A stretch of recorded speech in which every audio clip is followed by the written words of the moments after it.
Ultimately, you are the light that people will look to for inspiration, uplifting, optimism, and momentum. And you need to always bring that face and game to work. It doesn't matter how bad your day is, you need to play that role.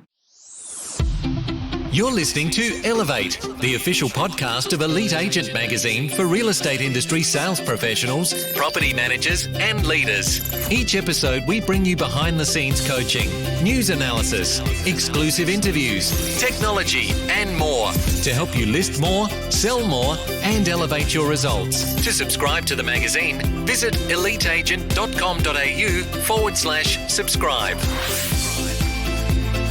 Greetings everyone, Hannah Blackiston from Elite Agent stepping in to introduce today's podcast for Sam, who has unfortunately lost her voice, though not through too many rounds of karaoke, but a general case of laryngitis, and we hope she gets better soon. Are you missing out on leads? This was the question we posed in the November issue of Elite Agent after talking to realestate.com.au's General Manager for Leads, Rachel Morley, and Executive Manager of Marketing and Events, Gina McCartney, about some of the new features available to agents in the Edge product series, which has been rolled out by realestate.com.au over the past year. We had a big response to this interview, with some of our readers wanting to know more about what was in the pipeline as far as Elevate, Match, and Reach are concerned. So Sam took the opportunity to sit down with Gina McCartney to find out. Before joining realestate.com.au in 2014, Gina held senior marketing roles over a period of 15 years, managing and implementing brand, CRM, and digital strategies for other global and local brands across many industries. Gina shared with Sam some of her insights on marketing, leadership, and how agents are getting the most out of the new Edge products. Now it's over to Sam with Gina. Enjoy the podcast. All right, so welcome to the podcast, Gina McCartney. Thanks so much for having me, Sam. It's a real pleasure, and this being Areas Week, and the Areas will be over by the time everyone listens to this podcast, but how excited are you about the night? This is the biggest and most exciting night of the year for me. I think when we have all of our customers from every segment all in the one room, and we're expecting over 580 people this year. Wow. I think it's going to be a massive, massive night. And being our third year, that's pretty special and testament to how much it means to our customers. How much work goes into putting together an event like the Areas? Are you working on that all year? Yes, it is a long build-up, and especially the submissions process, making sure we have the right categories, communicating to the industry, making sure people are aware of what it takes to be a winner. There's a huge lead-up, and then there's the actual event logistics, making sure we've got everyone on the right tables. Like a wedding, but different. A huge wedding, yes. And we're super excited because we've got a couple of the gold area winners going on the cover, and we don't know who they are yet. We will by the time everyone's listening to this, so we're really excited to find out who's on the cover of the December issue. I am so excited about the gold areas this year, particularly excited about the most influential woman in property personally. I think that's a massive addition to the lineup this year. Very exciting. Yeah, very exciting.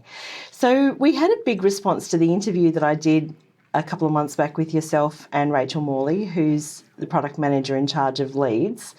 And we actually discovered in that a lot of agents are missing out on leads. And a couple of readers said, we've never heard of Rachel and Gina before, but neither of you are new to realestate.com.au, you're just new to the roles. So you're General Manager of Marketing Events, which is a major role. So momentum and all of those things come under you. So tell us a bit about your background and your career up to now. Yeah, sure. So my background, about the last 17 years, I've been involved with customers and campaigns and events across many different sectors, banking, retail, automotive, and now property. So I've been really fortunate to be exposed to some really amazing campaigns and business goals and objectives.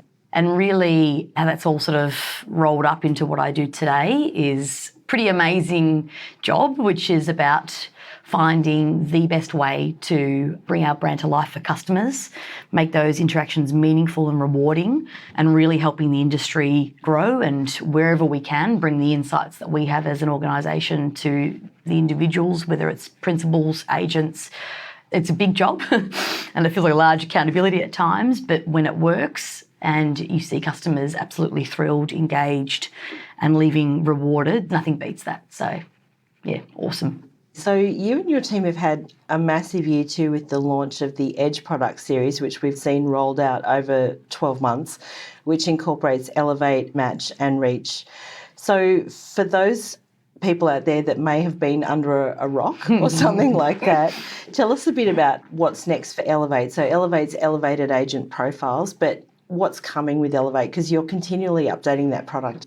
Yeah, there's some amazing updates coming, and we've seen some incredible traction with Elevate out in market. And, you know, a great stat that we refer to is that agents with Elevate are receiving 32% more exposure to their agent profile, which is huge. And so we're constantly looking for ways to improve and lift that exposure even more and more. And 2 features that will be released. The first is about elevated agents now have even more exposure in the agent profile section, so they're really highlighted.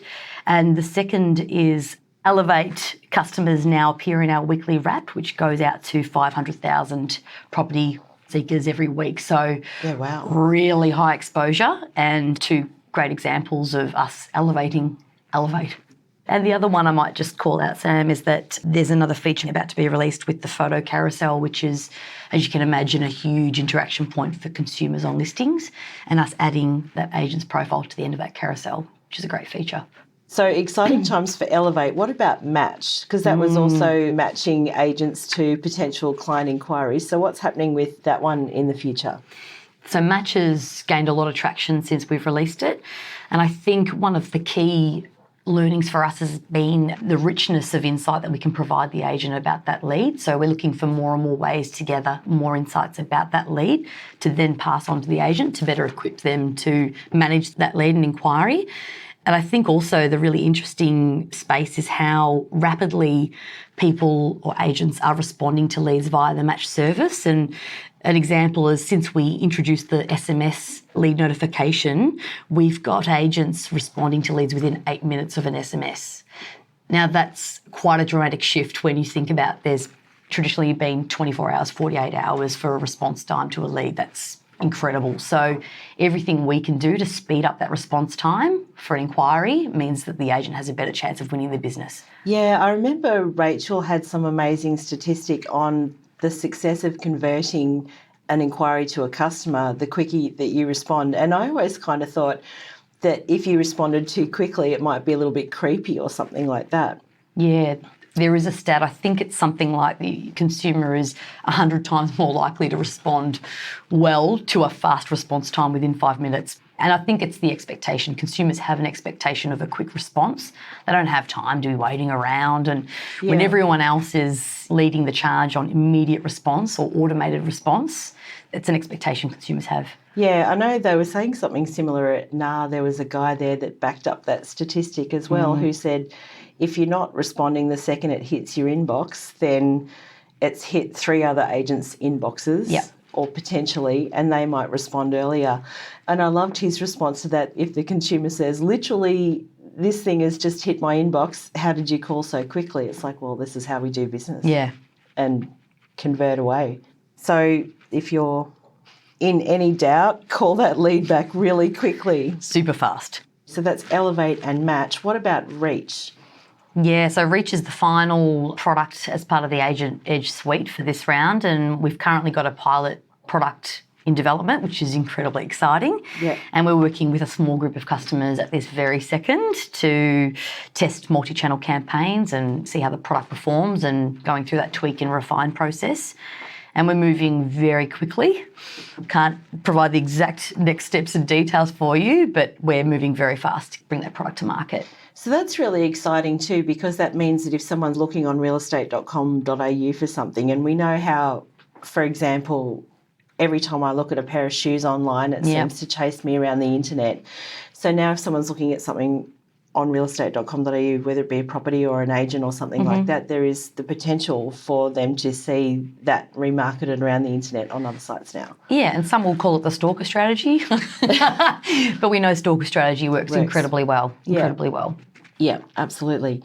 So when we last spoke, we also talked about the fact that a lot of agents could be missing out on leads right now. What are some of the ways that they can make sure that they don't miss a single inquiry from a buyer or a seller right now? Because we know times are getting a bit tough out there. So what are your tips for making sure that they don't miss anything? Yeah, there's probably 5 key points on how to make sure you're getting the most out of your presence online. I think the first is about actually making sure your profile is complete. It's amazing how many profiles are incomplete even on our site, let alone other channels. So being really, really comprehensive and actually completing all the fields that are provided to you. If you want to get really smart and clever with language, etc., great, but just get the basics done and get that sorted, because we know people are looking online, they're seeking the information. The second is reviewing your data, and we've provided tools for consumers now to be able to filter by different metrics, and whether it's property sales or median sales price, make sure that the data that's coming to us is accurate, because that's positioning you as best as we can in market. So make sure that's right. The third is about office process and being really clear and all on the same page within your office about how you're managing leads. What is the process? How are you not letting anything slip through the cracks? How are you making sure, back to that response time, that you are absolutely delivering on that consumer need? The fourth is bringing the personality, or I like to call it the vibe, to your profile. Yep. I think we spoke a bit about this in our last catch up, and that's really make sure that the consumers are seeing who you are, because they're looking for a successful campaign, absolutely, but they want to connect with an individual. So make sure that's really coming through. And the 5, and I feel like we've spoken about it probably 300 times today, Yep. but be absolutely as fast as possible when responding to inquiries, because consumers expect it. So REA's had a big year on a lot of fronts. You acquired HomeTrack. What's the plan for that moving into 2019? HomeTrack is a really, really exciting piece for us, and things are progressing really well in terms of the integration. So they're obviously now sitting here with us in Sydney, and that's really exciting. And look, really the focus is how we can integrate the HomeTrack data into as many of our customer and consumer experiences as possible. So over the coming months, you'll see more HomeTrack data surface throughout site experiences, and really working towards how we can provide more deeper personalised insights around property throughout that journey, and working across the business and equally from a consumer and a vendor perspective as much as our customers' perspective on how that really adds value back into the industry. So we'll be definitely hearing a lot more from the HomeTrack team in 2019. Yeah, absolutely. So lastly, before we get into some of the Leadership Diaries questions, which obviously I'm going to hit you with because you lead a massive team here and you have experience across a whole bunch of industries. With REA's Q1 results again showed growth in consumer traffic. So even though the market might be a bit softer, there's still consumers keen on looking at property.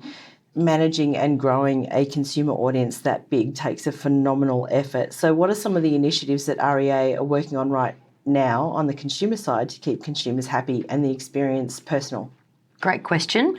I think it's going to probably oversimplify a lot of incredibly hard work that goes into the consumer experience and the consumer marketing side of things. But essentially it's about providing the right information to the right audience at the right time. Now, whether that's a property listing because I'm looking to buy, or whether it's about content and lifestyle information because I'm thinking about renovating, it's really about us understanding our consumer better than ever before, knowing what they're looking for at what point in time and delivering that experience.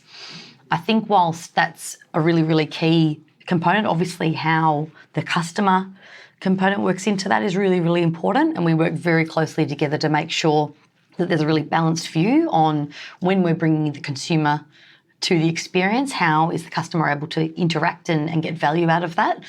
And I think really it's about us being completely honest when we're having conversations about what is the true value a consumer is getting out of this experience and what is the value a customer is getting out of that experience that really drives us to provide an incredible experience across all of our app and site experiences. We're constantly learning about what consumers want, for example, an agent or an agency, and how we can make the most of that relationship. But it's really down to asking, testing, and moving forward with that information. Okay, so the Leadership Diaries, are you ready? I haven't pre-read the questions as recommended, so this will be very raw. So here we go. What was your first job and what did it teach you? I worked in a fruit shop as my first job, and it taught me how to deal with an incredibly difficult manager. Incredibly difficult. It taught me endurance, probably. What does the first hour of your day look like? Are you a 5 a.m. clubber? How does it generally go after that? I usually wake up at 6:30 a.m. and I like to walk around the house probably 20 times doing nothing. Then once I'm in the car, I'll eat my breakfast and do a little bit of deep breathing. I've got a relatively long drive to work, so it's a good opportunity to get the mind ready and open. That's how my day starts generally. Can you name someone that has had a tremendous impact on you as a leader? Yes, I won't name them because I'll be very embarrassed, but it was a boss at a previous organisation and he had a huge impact on me. He said something to me that has stuck with me and I often find myself saying it to my team. And he said, in marketing, not everyone will see the value of a marketer, not everyone will understand the importance, but ultimately you are the light that people will look to for inspiration, uplifting, optimism and momentum. And you need to always bring that face and game to work. It doesn't matter how bad your day is, you need to play that role. And that for me is how I live my day. So when I walk into work, I expect I need to be that person for everyone else. It's not about me, it's about everyone else. And so therefore shaping my day before I start and how I end the day to really enable that is absolutely critical. And I love that sentiment because I think if that's your goal and your purpose, people will get so much from that. You have to order your stuff around that so you don't get completely drained and exhausted, but that's probably the most inspiring thing I've been taught. If you are having a bad day, how do you get yourself out of that? Because we often talk in the real estate industry about it being an energy game. How do you get your energy back up if you're feeling like you're having a bit of a bad day? I remove myself from the building normally. Rightfully or wrongfully, I'll walk and probably go and buy some chocolate because as much as I can find myself in those situations, I know how to get myself out. So something sweet, but always music as well. Music will always balance me out and remind me that actually you have a choice on which way you go. Who are you learning from right now? I learn from so many people. This is a really good question. The first person that comes to mind is Tracy, our CEO. She absolutely amazes me, and I think her ability to know so much about the organisation that she leads at the level she does just is absolutely inspiring. And I think what I'm learning from that is how and what information you absorb when to be able to retain. And I think that's absolutely, I've just gobsmacked at how she does what she does. And I'm learning a lot from my team. I've got a lot of younger people in my team and I'm looking at them and the way that they're sort of reinventing the way that we work and how we move and operate together, and I'm learning a lot from that. You are surrounded by a lot of really clever people here, you know, like the likes of Nigel and Rachel and some really clever technical people. How do you guys work out what are the priorities when you've got so many creative people with so many great ideas around you? So deciding what to do when is probably the hardest task that we have as a leadership team, especially when you have so many smart people in the organisation. We are not short on incredible ideas. I think the best way that we prioritise is that we externalise the view. So what is the industry doing? What do consumers need? And use that as the gauge, because we literally have hundreds of different things that we could be doing as an organisation, but unless we take that external view and approach on how we're going to actually help and support the industry grow.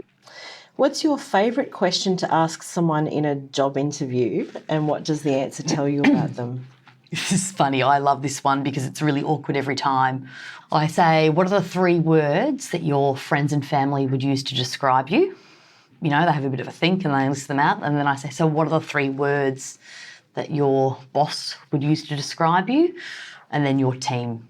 So what you end up with is either completely disparate responses or consistent. And what that often indicates to me is what they bring to show up at work versus home? And is there a big disconnect? And why is there a big disconnect? Is that authenticity? Is it confidence? But that's my favourite one. That would be very interesting, actually. I might try that one. Yeah. In the new year. Feel free to use it, everybody. What advice would you give someone going into a leadership position for the first time? Listen to your team. Ask them what they need from you. But whilst doing that, be really clear on what you need from them. I think often it's easier to just listen, but often what people crave and what teams will crave is direction and shelter to a degree and strengths. So I think be clear on what that means for you and what you need. I'm looking forward to asking you this question. What's the worst marketing advice you've ever heard given to someone and why? Oh, the worst marketing advice. Oh, it's probably going to seem quite minor, but I've seen it across every possible brand that I've worked on and worked with, is that the brand colour guidelines define everything. And I'll use a very specific example of call to action buttons on websites, online ads. And we've done extensive testing to illustrate what sort of colours work best for, like, for example, click here to find out more. Yeah. And I've seen time after time after time that being completely disregarded because we have a set of colours or the brand has a set of colours to use. And I think people can be distracted by the rules rather than the desired outcome. That's interesting, actually. So if it's a button and my main colour in my brand is red, for example, which means to most of us on the road and everywhere else, stop. That's a bad call to action button colour, or? Yeah, and it's really interesting. So with the match product experience within the sold listing section, we had a lot of testing done because we obviously our brand colour is red. Yep. And we did some testing with the call to action button and actually discovered that blue was far more effective. So that was a big change for us to break that, that UI. But I would suggest really have a think about what you want them to do. Red means stop, green means go. It's basic psychology. Yeah. And don't be afraid to break the guidelines a bit to drive a better outcome is my advice. You're actually joining the Transform team for the first time ever, which makes sense, obviously, because we're talking digital marketing. What's one piece of advice you'd like to give any real estate agent about digital marketing? One piece of advice, if I could keep it simple, is always stay true to who your audience is and what you want them to do. I know that sounds incredibly simple, but we often get distracted by all of the tech. Just think, who is my audience? What do I want them to do? And constantly come back to that when you're building out your creative, your media schedule, your planning. Don't ever lose sight of that. Yeah, it absolutely does help to know who it is you're talking to, and then everything else kind of falls into place. Yeah. Good advice. All right, last question. Any other marketing trends in or out of real estate that you think we'll see in 2019? 2019, I would like to think, is the year when personalisation really starts to come to fruition. I think we are seeing more and more accessible marketing technologies being rolled out throughout organisations, including ours. And I think that will mean, back to my point about knowing your audience, there's going to be a huge pressure, and that will be both in how we store and look at data and how that comes to life in a one-on-one communication. I think that will start to really come to the surface in 2019. I don't think it will fully take off, but it's going to get real. So really knowing who you're talking to and what's most relevant to them will be absolutely key. Gina McCartney, thank you so much. It's been a pleasure talking to you. Good luck for the areas this week. Thank you so much. And we'll see you there. Great. Thank you. To subscribe to the magazine, visit eliteagent.com.au/subscribe.